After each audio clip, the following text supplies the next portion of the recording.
ក្រសួងការពារជាតិអាមេរិកត្រៀមបញ្ជូនក្រុមនាវាផ្ទុកយន្តហោះចម្បាំងទី2ទៅមជ្ឈិមបូព៌ា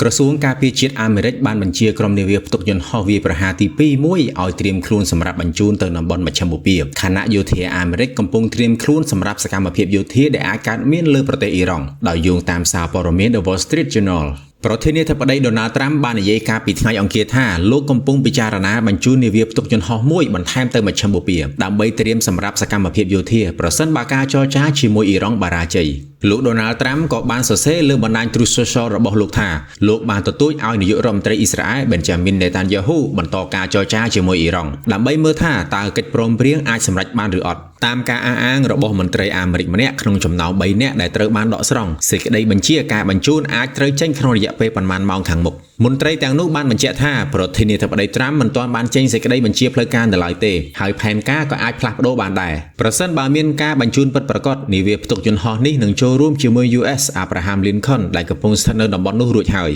បើយោងទៅលើកម្ដៅភូមិសាស្ត្រនយោបាយដ៏ពុះកញ្ជ្រោលមួយនេះនៅបន្តការគ្រប់គ្រងតម្លៃមាសសម្រាប់ជាទ្រព្យសុវត្ថិភាពនៅមាននៅឡើយបើទោះបីជាទិន្នន័យសេដ្ឋកិច្ច Non-Farm Payroll និងអត្រាអ្នកគ្មានការងារធ្វើមានភាពល្អប្រសើរក្តីផ្ទុយមកវិញប្រសិនណាបើសញ្ញាវិជ្ជមាននៃកិច្ចចរចាណាមួយកើតឡើងដែលអាចបន្ធូរភាពតានតឹងកំពុងកើតមាននេះតម្លៃមាសក៏នឹងដាំក្បាលចុះមកវិញខ្លះដូចគ្នាដែរ